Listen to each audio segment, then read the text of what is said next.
Let me speak specifically to some 6 or 7 critical issues that I have distilled from the report that was presented to us, especially on those 6 or 7 issues. Number one is inclusivity, and especially the matter of cost of living. The people of Kenya have spoken with clarity on how they want our country to be much more inclusive, and for us to be able to have a society that leaves nobody behind. We have done 5 issues on this subject of inclusivity and cost of living. Number one, we now have a policy on the marginalized in Kenya. We have provided bursaries for their children. We have provided many other interventions that will assist minorities, people who perceive to be marginalized, for them to be brought into the bracket and so that they are not left behind. We have deliberately dealt on matters that finally dictate cost of living. And there are 4 matters that dictate cost of living: cost of food, cost of fuel, because it influences our transport, the cost Kenyans pay for healthcare, and the cost Kenyans pay for their children to go to school. We have addressed all the 5 issues. Number one, on food inflation, on matters to do with food, we have transformed our agricultural sector.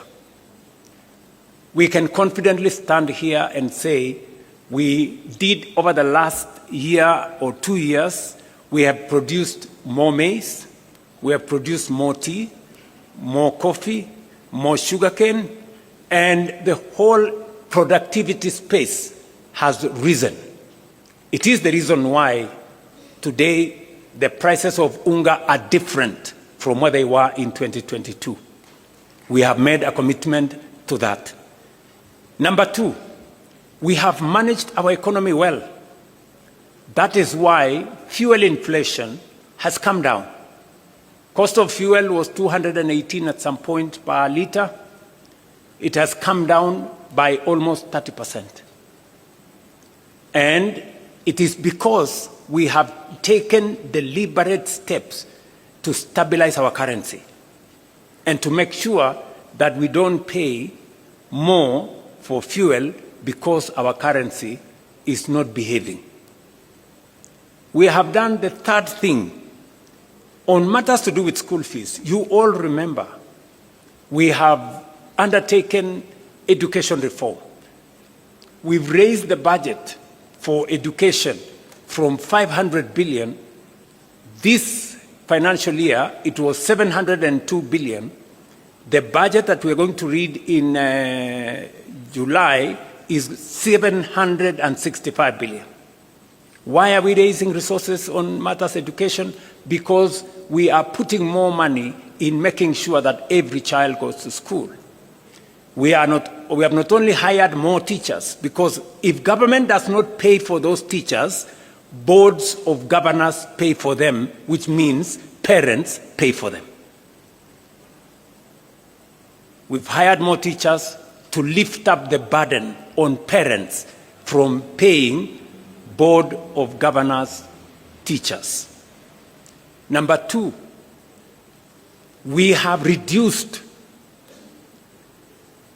fees for our university and TVET institutions by between 10 and 40%. The committees on education are here. We have also, as of this week, reduced the fees for our TVET institutions from 105,000 per year to now a standardized 67,000 per year. You heard the Minister for Education announce that this week. It is because we want to make sure that we lift the burden off parents on matters to do with school fees. And that is the standardized fee. And then we will now go in with all the bursaries the counties are given, all the bursaries the NGCDF is giving, and we have signed agreements with counties. You remember the Comptroller of Budget did raise issues on counties supporting bursaries. The Ministry of Education has signed with all the counties. Now, county governments can give bursaries to all our children because there are no children for national government or county government. That is a step in making sure that we reduce the burden on parents on matters to do with the education of their children. You all know that also we have lifted a heavy load that would otherwise be borne by Kenyans on matters to do with universal health coverage. Today, as the numbers we have been told here, we are actually closing to 30. I think by next week or the week after, 30 million Kenyans will be on social health insurance. And this week, forget about the propaganda in the headline of the news that we lost, some 50 billion can be lost. You know, people are mad. If we lose 50 billion, it means there will be nothing to pay, no hospital. This week alone, we are paying 16.2 billion shillings, this week alone, for PHC and for SHIF. This week alone. We are paying the highest amounts of money to any hospital that has ever been paid under any other administration or under any other program. That is the reality. That is a fact. So, in terms of cost of living, we are dealing with health to reduce bills paid by citizens. We are dealing with education to reduce bills paid by citizens. We are managing fuel to reduce transport costs.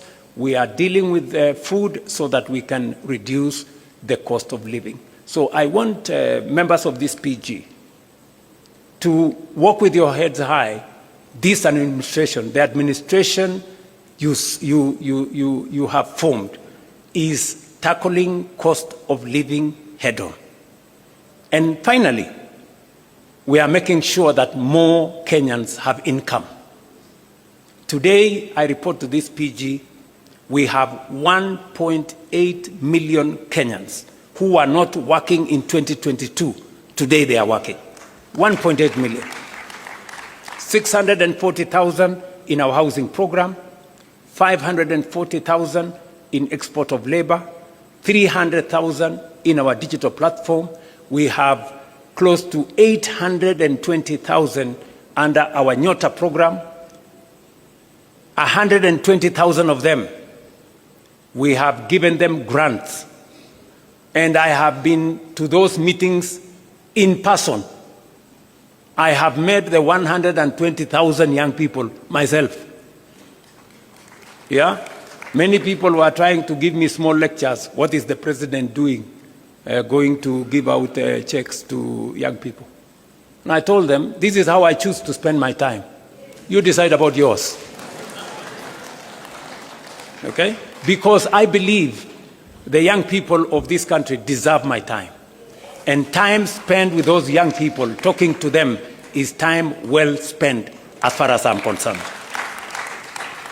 And I have asked the Deputy President and the Ministry's fund to look at opportunities, and we are discussing with our partners to look at opportunities to expand that program.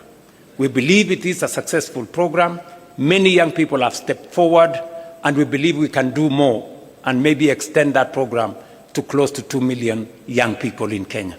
And in this particular one, we made a deliberate, intentional decision that this is going to be young people between the ages of 18 and 29, because that is where the heaviest load of our young people are.